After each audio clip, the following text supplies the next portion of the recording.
Hi, welcome back to our podcast, Books Don't Review Themselves. I'm Jessica. And I'm Kim. So today we are going to be recording our weekly roundup. That's going to include books, it's going to include movies, Netflix, that kind of thing. All right, I'm going to start with The Hunting Party by Lucy Foley. I don't remember how I came across this one. I think I just got an email saying, you'll like this one. And I'm like, it looks like I will like this one. So I downloaded it and started reading it. This is the first book that I've read by her, and I will definitely be reading more. Basically, the first thing that I really enjoyed about it is it reminded me of Christopher Pike books that I read tons when I was younger. So that was a very awesome beginning to it. Basically, it's about a group of college friends who get together on New Year's Eve in the Scottish Highlands in the middle of nowhere at this, it's not a resort, it's a lodge, and one of them gets murdered. And then the story starts going back and forth. It's like over a 3-day period. So it goes, to 3 days before New Year's Eve and then back to New Year's Eve. And then you have maybe 6 different characters talking and so on and so forth. And 2 of the main characters are the people who are at the lodge. And they kind of have their own thing going on. They have their own secrets, and they also secretly are both attracted to each other, but they don't want each other to know for various reasons. And then you have this group of friends. They're all rich people, and they're all pretty much assholes. I mean, they're not great people. You get all these different secrets that are coming out throughout the book. And the person who died, I'm like, whatevs. It's like, I didn't feel any sympathy or empathy for the group of college friends, but I did for the 2 people who are running the lodge. So that kept me invested in the book. Plus, I wanted to find out what had happened. When you find out the actual happenstance behind the murder, I found it interesting. It was an extra step that the author went to that just made it more intriguing. So that was really good. And I enjoyed it. I would definitely recommend it. And like I said, I'm looking forward to reading more by Lucy Foley. So the book that I finished, and I listened to this one, is You by Carolyn Kepnes. I'm not really sure how to say her last name. It is also a Netflix series. I was actually recommended this book by a coworker who watched the Netflix series and was like, oh my God, you would love it. I then found out that it was actually a book first, so I said, okay, I'm going to listen to the book first and see if I like it. What's really interesting is, I guess, how the author wrote this, because the whole premise of You is this guy, he lives in New York, he works at this bookstore, he falls in love with this girl. I think her name's Elizabeth Beck, but they call her Beck throughout the whole book. He is head over heels instantly, and he starts stalking her, but not stalking her. It's definitely stalking, but the way she writes it, it's almost a little at some moments you're like, oh, that's kind of endearing, and other moments you're like, wow, that's really fucking weird. The whole story unfolds where Beck is seeing this guy who's this Ivy League douchebag who comes from money, and he basically only calls her when he wants to hook up and stuff. And basically there was a night where they were out and he bumped into her and she was super drunk and her phone fell. So he swiped up the phone and got access to her email and all that stuff. So that's where it unfolds, because he knows where she is, and so when she's telling him, oh, I can't hang out, I have class or something. And then at one point, it seems like she's falling for him, but then there's kind of a twist there. There is some murder. Of course. Obviously. But just kind of, it's so weird because the way he goes about it is so calm. And his logic behind things are actually, it makes sense. It makes sense, yes. Because I'm trying to think of, an example off the top of my head, but, it's so strange. And, that's the thing my coworker said, is that, because she watched it on Netflix, and I don't know who the actor is, he's very attractive, but, she's part of you is oh my God, he's stalking her. But then the other part of you is it's kind of hot that he's stalking her, So it's so she's I don't know what I'm feeling right now. So it's I'm excited to see the Netflix series and see what I think of it as portrayed in a series. But the book was very good. It kept me intrigued, but it was kind of funny because there were a couple times where I would be in the car with my husband and it would be playing, and it's a guy narrating it, and he's very like, you know, her dick sucking lips and blah, blah, blah, and like stuff like that. So he would just look over at me and he'd be like, what are you listening to? And then, you know, so it was a very good book, but if you're someone that's going to like take offense to like swearing and sex and that kind of stuff, I wouldn't recommend it. Yeah, I will let you guys know once I start watching the Netflix series what I think, but I really enjoyed the book, You. And it's funny, Spiros, he doesn't often like tell me that there's things that he thinks I would enjoy, which is weird because he should tell me more things I would enjoy. But he saw the Netflix series You, I don't know, somewhere, and he's like, I think you'd really enjoy that one. My second book that I'm going to talk about is Darling Rose Gold by Stephanie Warbell. It comes out on March 17th. This book, if you watched The Act on Netflix, but my friend Jennifer and my goddaughter Landry watched it over the summer, and I know they were really invested in it. It is Munchausen syndrome by proxy. Like I said, I didn't watch The Act, but when this book came out, I decided to give it a read because people I know really enjoyed The Act. The first thing that I have to comment on is the title of the book, because it's Darling Rose Gold. And in The Act, one of, I believe it was the daughter, her name was Gypsy Rose. So to me, that name and the title of this book just go really well together. I think it was almost an homage to... Either that or else whoever was on the marketing team. I mean, it could have been homage because, you know, I'm sure she had the names first. Right. If not, then the marketing team was like, why don't we switch these names so people, you know, who saw The Act and loved The Act are more drawn to your book. The book itself was really good. It's craziness, 100%. The author did tons of research on this syndrome, and it really shows in the book. You have a mother and a daughter. The daughter... It always seems to be a mother. That does it, yeah. And like a daughter, usually. Yeah, which, I mean, it's so sad in and of itself, you know, that whole aspect of it. So the mother goes to prison for 5-7 years, something like that. And when she gets out, the daughter says, come back to my house and stay, you know, and we'll try to get our relationship back on track. And during those years that the mother was away, she had a baby. So she now has a little child too. You know that Rose Gold is going to try to fuck her mother over somehow. You know, either kill her mother, get her sent back to prison, you know, something. So you know this from the beginning. So it was just interesting to read the book to see how she went about it. The other thing that really stood out to me was both of the characters are obviously very damaged women. Just seeing this portrayal of them and the rage that's inside of them and the wanting for love and affection, I just think Stephanie Warbell, she wrote that really, really well. Like I said, it's not a surprise that the daughter is trying to fuck over the mother. But the way it ends, you know, there's a bit of a surprise to it, which was good. But at the same time, if you pay attention, you're kind of like, how is that happening? I don't want to say more because I want you to read it and hopefully enjoy it.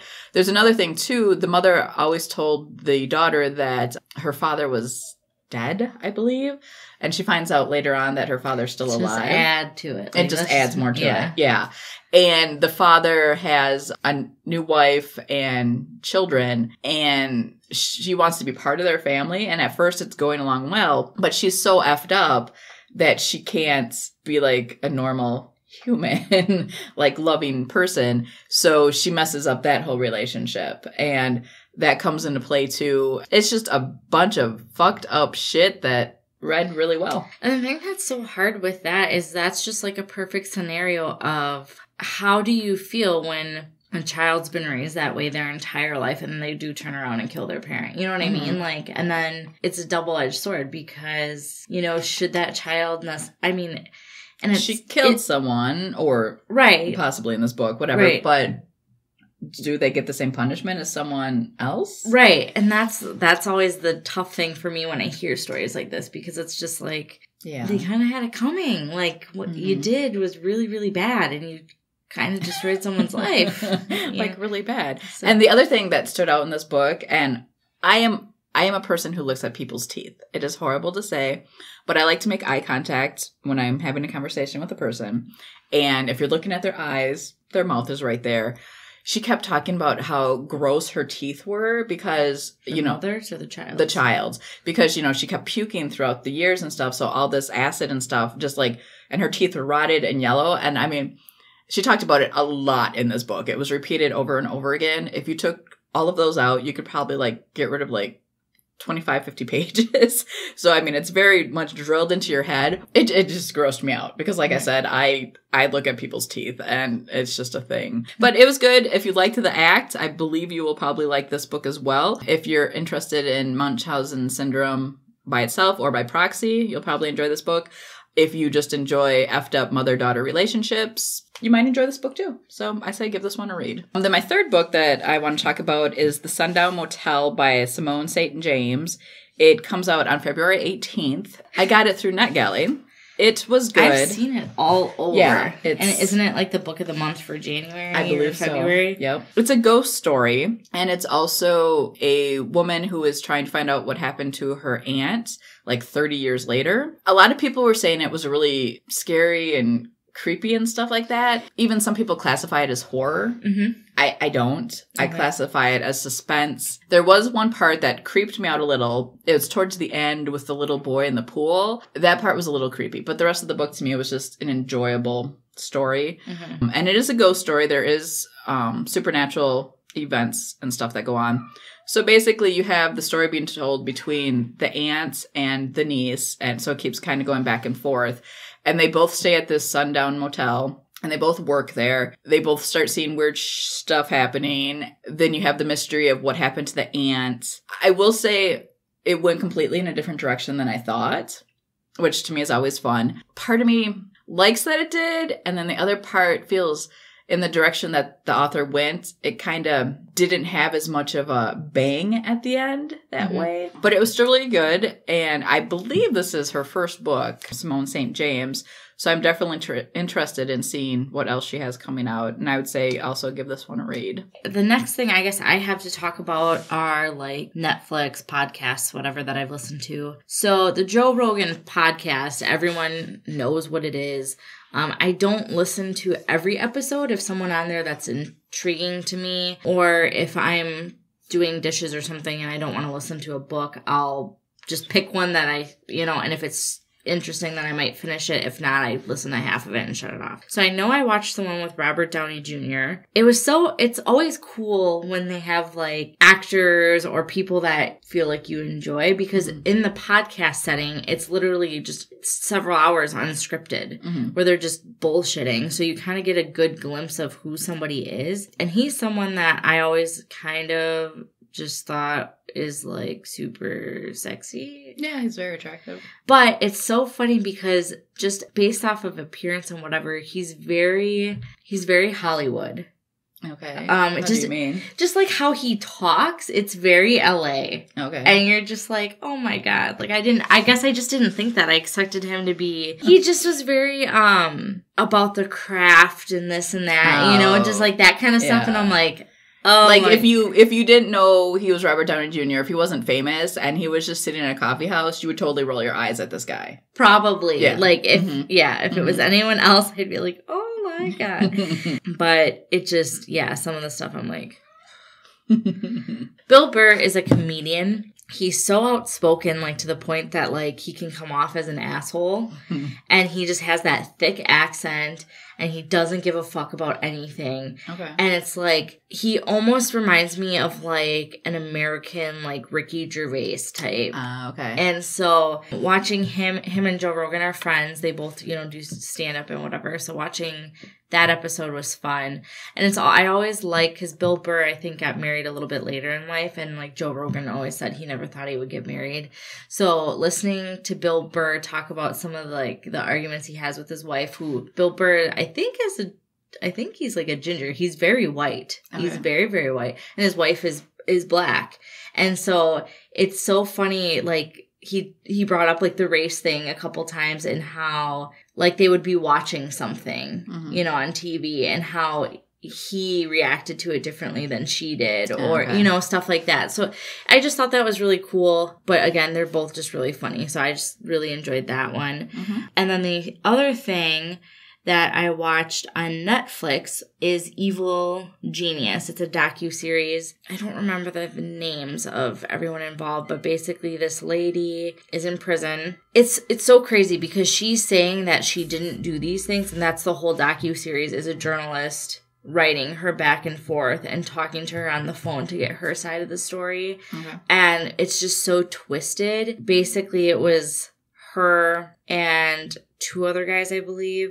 And she's accused of manipulating them for this one guy to do this bank robbery. Okay. And she, makes this thing that goes around his neck, like this contraption. Okay. And it has, a bomb on it and whatever. And basically, he ends up dying. Oh. He ends Does the up bomb go off? Yeah, she, Ah. apparently makes it go off or whatever. But just the whole backstory behind all this, and her as a person, she's so twisted and up and down and whatever. Mhm. So my brother had recommended that to me, and that it's really good. I don't remember how many episodes it is. You know, even the reporter or the journalist that was keeping in contact with her was saying how, you know, sometimes it was such a roller coaster talking to her. Okay. Because, clearly there's some mental health issues going on. right. Mhm. I kind of left that docuseries a little holy shit, what's going on? You know what I mean? People are messed up. So that one was a really good one too. My one that I'm watching, it's on Hulu. I don't know what actual channel. I don't know if it's ABC, CBS, whatever. But it's Lincoln Rhyme, Hunt for the Bone Collector. The original movie, Bone Collector, had Denzel Washington and Angelina Jolie in it. I remember I really liked that movie. If you asked me what it was about, I could not tell you because I watched it years and years ago. But when Lincoln Rhyme, Hunt for the Bone Collector popped up on my Hulu, these are things you would like list, I'm like, yes, I would like this. Thank you, Hulu. So I've watched it. I think there's maybe 3 or 4 episodes so far. It's really good. If you enjoyed The Bone Collector, the book, I think Jeffrey Deaver is the author. There's a good chance you're going to enjoy the TV show as well. So basically, if you've never heard of The Bone Collector, a detective who was hunting for the Bone Collector ends up finding him, but in the TV show at least, he gets injured and he doesn't see his face, so he doesn't know exactly who he is. And he's injured. He's paralyzed maybe from the neck down. I'm not sure what exactly. So the series starts out where he's just laying in his bed and these similar things to the previous Bone Collectors happening again after years. So the patrol person ends up stopping a train and the detective is like, she is the lady I want to help me find this guy. So she basically was wearing a vest with a camera on it, and he was being a total asshole to her and just commanding her to do stuff. So the first episode or 2, you know, she's taking it, but then she grows some balls and says, you know, if we're going to work together, you have to treat me like a human. So the Bone Collector wasn't back, but now he is. So the one thing that kind of disappointed me a little bit is you find out early on who the Bone Collector is and why he's doing what he's doing to the detective. It's still really enjoyable, but I wish they would have waited towards the end of the first season before giving that away. But I will continue to watch it and hopefully it continues to be good. So that's all I got going on for this week. So I think that is it for weekly wrap up. Subscribe if you've seen some of the things we've talked about or read some of the books we've talked about. Let us know what your thoughts are. Otherwise, we will see you next week. Bye. Bye.